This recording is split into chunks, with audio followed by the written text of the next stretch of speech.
Hi, everyone. Janine here with Wyoming Workplace Wellness. This is week 2, day 1. So our live session right now is happening Monday at noon. And this week we're thinking about time management all across the board. How do we effectively manage our time, not only to get things done that we want to get done, but also to have time for the things that matter, for self-care, for our friends, our family, our loved ones, for rest, right? Time management is really important. So that's what we're exploring this week. And as most weeks, today's Monday session will be more information sharing, skill building, and then Wednesday we'll actually put it into practice. This Wednesday, I'm really excited. We're going to do some journaling. So by Wednesday, have pen and paper when you join, and we'll do some journaling around time management. But for today, we'll start our session the way we start every session, finding a tall, comfortable seat. Some sort of sitting posture where the sits bones can really anchor into the earth. The spine can be nice and long, crown of the head reaches up towards the sky. You can be sitting on a cushion on the floor like I am, or in a chair or on your bed. You could even do this in a standing posture if you wanted to. But wherever you are, we're finding a tall, comfortable spine. And then if it feels okay for you, go ahead and close down the eyes, or you can simply soften and lower the gaze.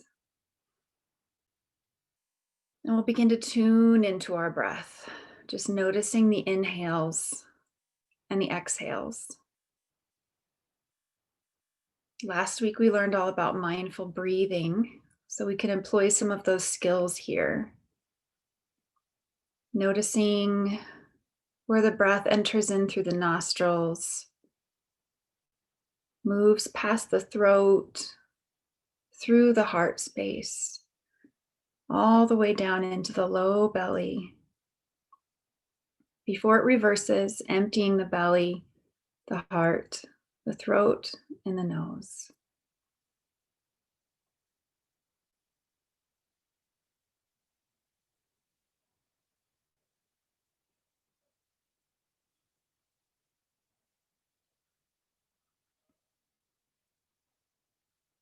Keeping a percentage of awareness on your breath, we'll check in with our physical bodies. Just doing a quick body scan. Maybe you begin at the soles of your feet and move your awareness up the ankles, the shins, the calves, the knees, the hips, the belly, the low back, the heart space, the upper back, the arms all the way to the fingertips, the throat, the jaw, the eyes, the brow. Scanning your entire body, notice any spots that feel tight or tense, sore or tired. And being mindful and non-judgmental, just notice. Maybe you even say to yourself, my back is sore today, or my legs feel energized today. Putting words to it is a beautiful technique.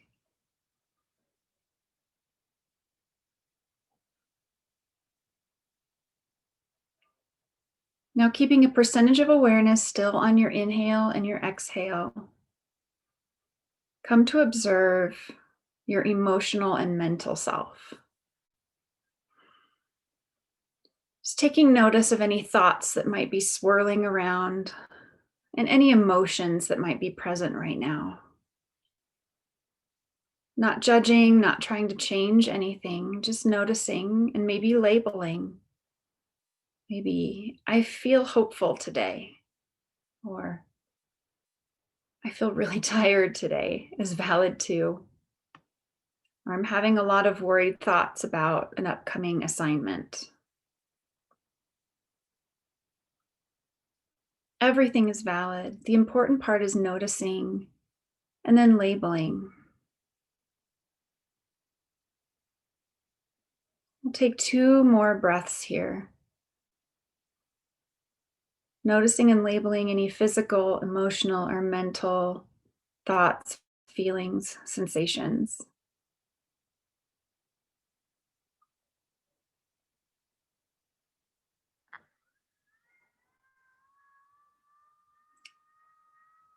We'll begin practice with one collective breath.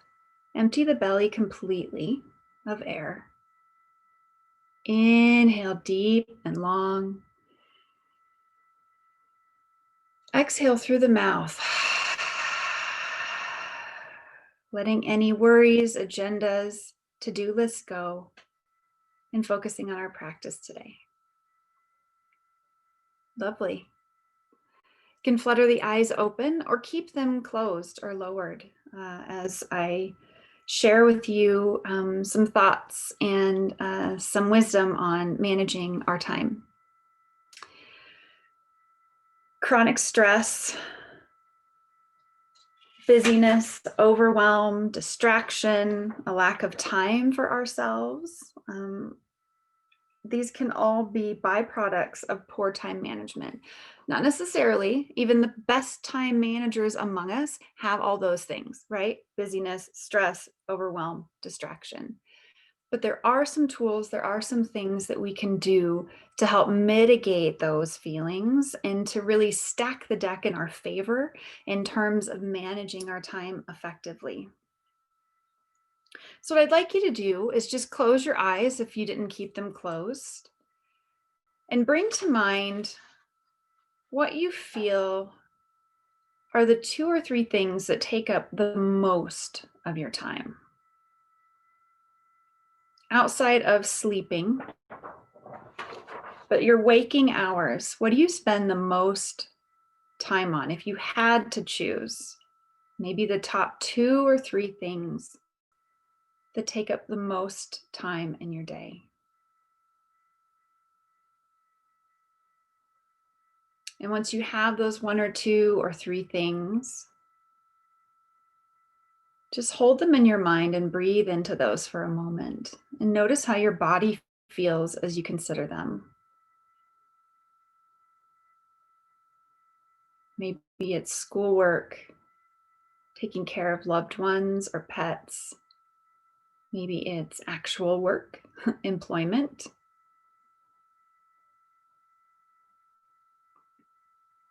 Maybe it's social media,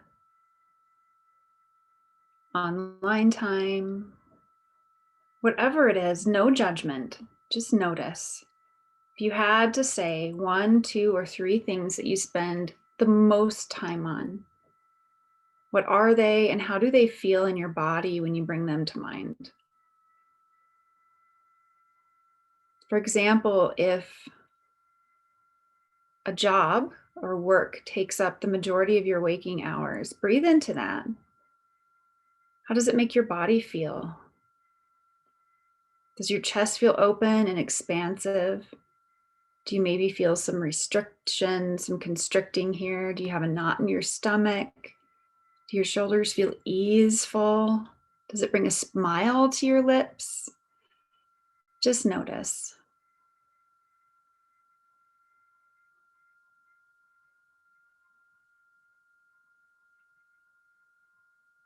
And then maybe you begin to get curious. Asking questions. How do I feel at work? How do I feel doing homework? How do I feel interacting with others online?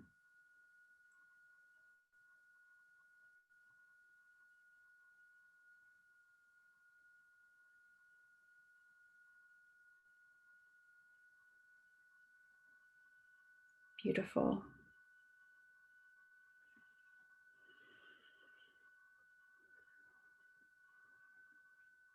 Now acknowledge those things that you brought to mind.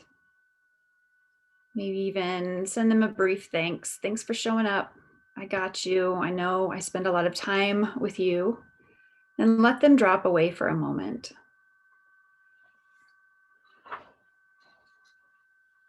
Keeping a slow rhythmic breath, keeping your eyes lowered or gaze soft. Bring to mind your goals for this journey that you are on right now. Just let whatever comes up come up. Ask, what are my goals in my journey, in my life? If that feels intimidating, maybe it's, what are my goals this week for myself? And just notice what comes up for you. Don't try to edit it or think too hard. We're not carving anything in marble here. Maybe it's, what are my goals today? Whatever comes. Maybe it's to be a kind human. Maybe it's to graduate. Maybe to raise other kind humans. Maybe it's to be a lifelong learner, to better myself in the world. It can be anything. Just notice what comes up. And then as a goal begins to form in your mind, do the same thing. Breathe into that.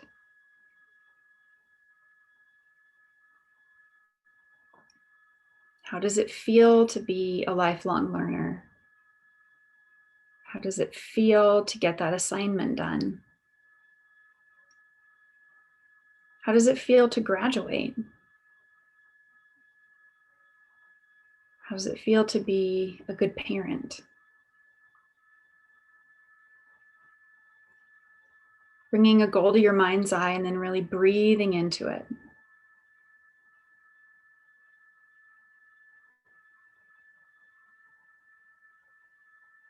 Notice the sensations in your body as you really focus in on that thing. Maybe it's not your most important goal every day, but today it's what's coming up for you. So just go with it.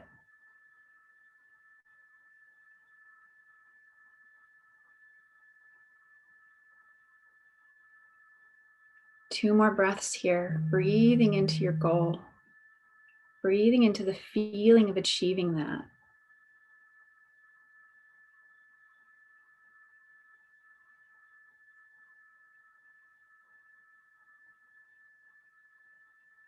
On the next inhale, allow that goal to just drop in. Maybe you imagine it coming in through the nose and flowing all the way down the path of the breath before it settles at the base of your spine. And it lives there now. That feeling of being a good parent, of graduating, of bettering yourself in the world, being a lifelong learner, whatever it is, it lives at the base of your spine now, and it's always there.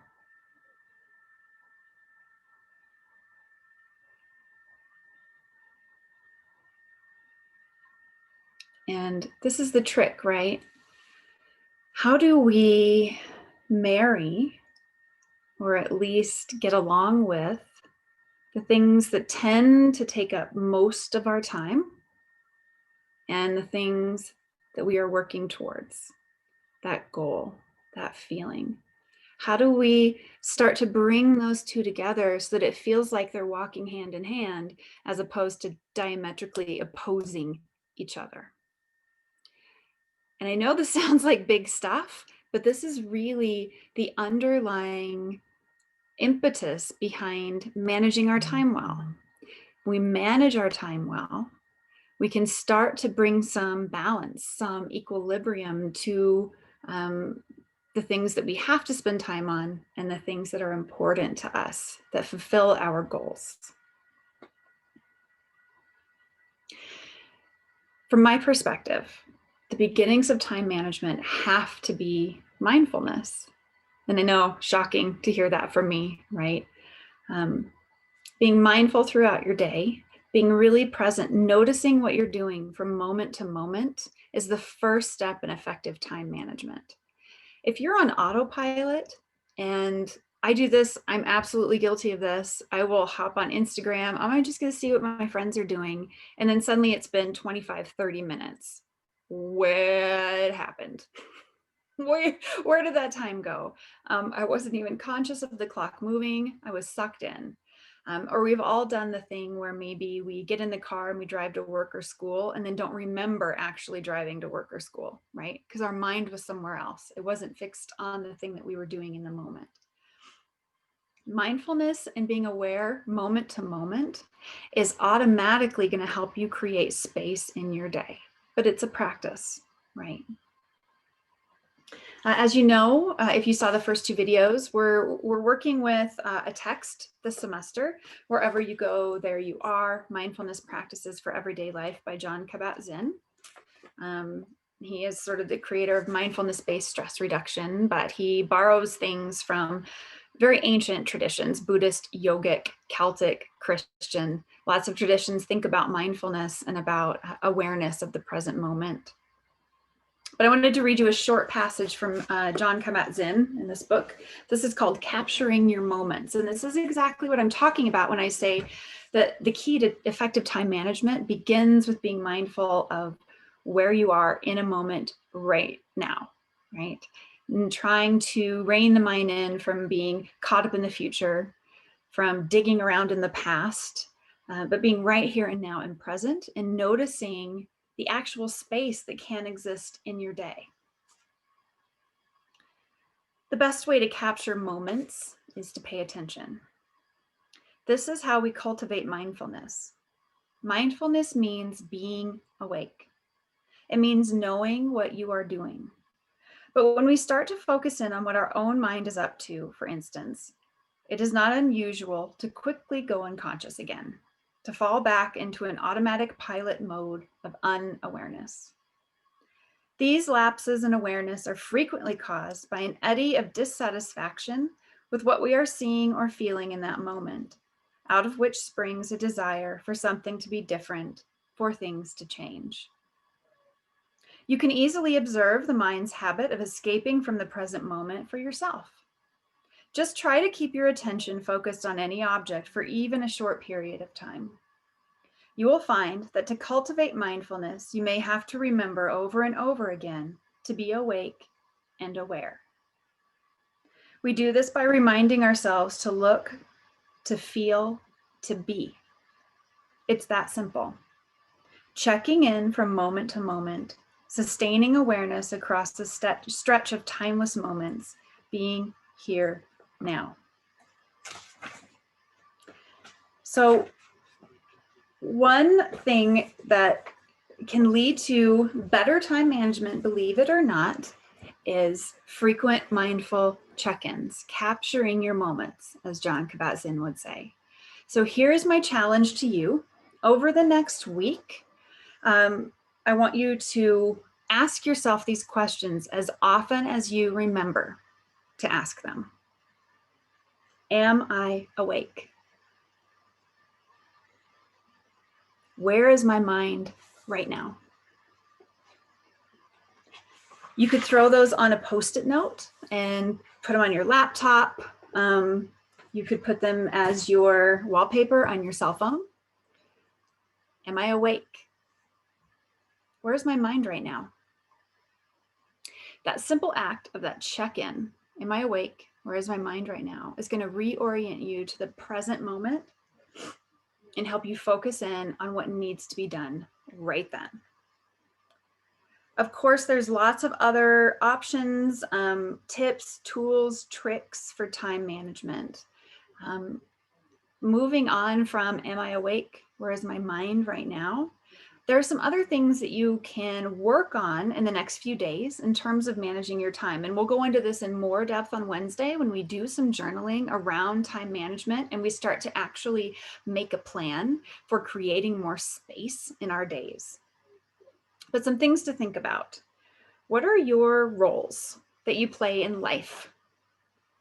Mom, parent, sister, brother, father, student, employee, teacher. We all play lots of different roles in our lives. It might help to list those out. And we'll go through this a little bit more on Wednesday as well, but start thinking, what roles do I play in my life? Okay, so I go to work, I'm an employee, I'm a coworker, I'm a friend, I'm a student, I'm a parent or a child or a sibling, maybe an auntie or an uncle, a pet owner, a citizen of the city that I live in. Lots and lots of roles. And then you can, once you've kind of honed in, okay, these are all the roles that I play in my life. What are my goals for each of these things? What kind of employee do I want to be? What kind of student? What kind of citizen? What kind of child or sibling or parent or auntie? You'll notice a theme here is that I'm encouraging you to really focus in on where you want to be. And then you can kind of retroactively start to backtrack and think, okay, where do I need to free up some time to really work on getting to where I want to be in all of these roles? Once you have your roles and your goals, I like that, your roles and your goals. Start to think about some of your very common distractions. When do you tend to multitask? Does it really work? Maybe there are some things you can let go of. You don't have to do that right now, but maybe you just start thinking, okay, I know for me personally, I mentioned it already, Instagram is a huge pull for me. I love the visual aspect of it. My personal Instagram feed is super positive. I feel like I get a lot out of it, and it's a big distraction. It's a time suck. So that might be one thing that I write down. How does spending X number of minutes on Instagram a day make me a better student or a better teacher or a better employee? Maybe it does and it doesn't, but I can start to think about those things. Other common distractions might be thinking about what I'm going to make for dinner. That's a big one. I usually start thinking about what I'm going to make for dinner at like 11 a.m. before I've even had lunch. What should I make for dinner tonight? What's that going to be? Maybe that benefits me. Maybe that feeds into my goal of being a good parent and partner. But maybe it's taking up a little bit more time than it needs to. And there might be some ways that I can adjust that. For example, doing some meal planning on the weekends, right? Or taking one day and say, okay, I'm going to think about all the dinners this week, just for an example. So think about those areas in your life. What are your roles? What are your goals? What are your most common distractions or the things that take up most of your time? Some things that take up our time we can't change, right? Like in the beginning, we talked about things that take up most of our time. It might be a job. It might be school. Those things tend to be relatively inflexible. It might be caring for others, right? Kids got to be fed and bathed and clothed. I get it. Pets got to be walked. Maybe you got to take care of an elder. Yeah, all those things have to happen. So we have our non-negotiables, and then maybe we have our negotiables, our places for wiggle room where we can start to pull away from some distractions and insert some really mindful awareness towards who we want to be. There are some really practical time management tips as well. I'm encouraging you to think about the big picture in terms of time management, but there's also some basics that you can try and see how they work. The first one is try waking up a little bit earlier in the day. For a lot of us, we go, I don't want to. It's so hard to get out of bed, especially right now. We put the clocks back a couple of weekends ago. It's getting darker and colder, and it's really easy to snuggle down. But maybe just start with waking up 10 minutes earlier than normal and do that for a week. And then use that 10 minutes for mindful breathing, maybe, or to really take your time making a cup of tea while you ask yourself, am I awake? Where is my mind right now? And make a plan for your day. So waking up early, it's one of those tried and true recommendations to get a little bit more time in your day and to allow a little bit more breathing space. Another wonderful tip, we've already talked about it, are goals. Setting goals for yourself. And what we've talked about today have been some of the really big picture goals. Who do I want to be, right? Try setting smaller goals too. And we're going to go through setting a SMART goal on Wednesday when we do our journaling practice. So I encourage you to come back. But setting goals for your day, kind of like a to-do list, can be really, really beneficial. Some people do it on their phone. Some people do it on a piece of paper. Some people might just make a mental note. Okay, my top 3 things I want to do today are 1, 2, 3.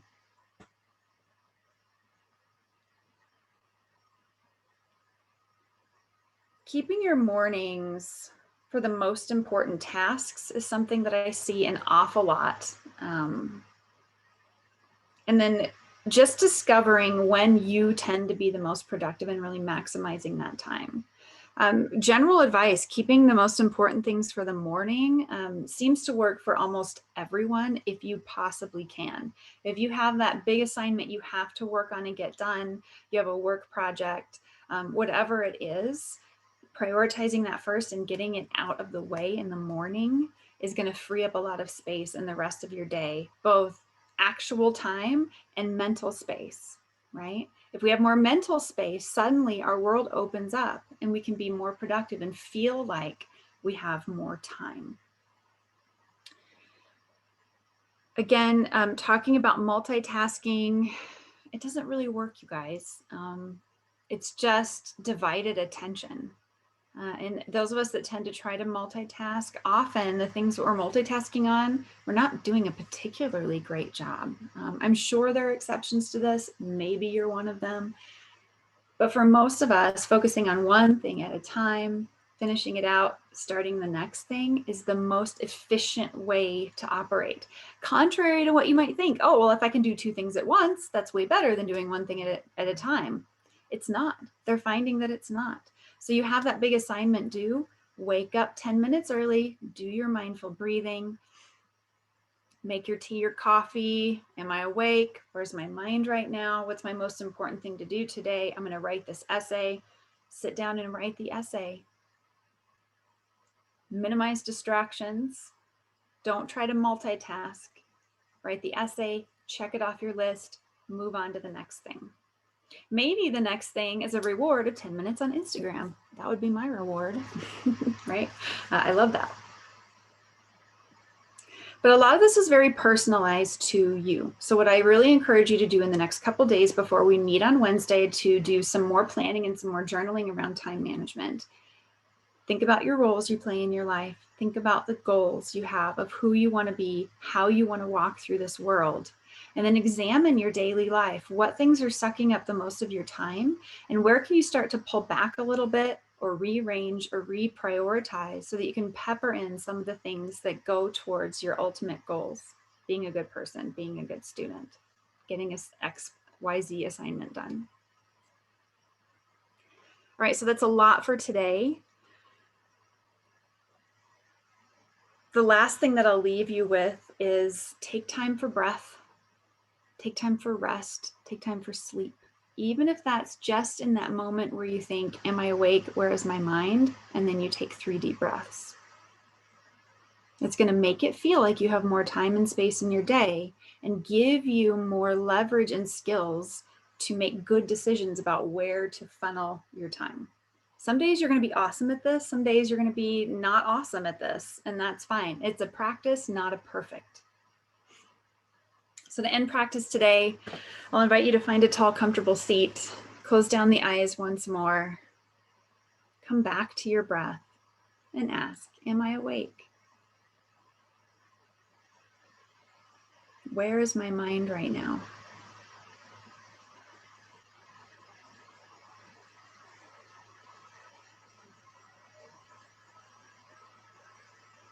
Thank you so much for joining me today. We'll see you all on Wednesday. Bring a journal. Take care.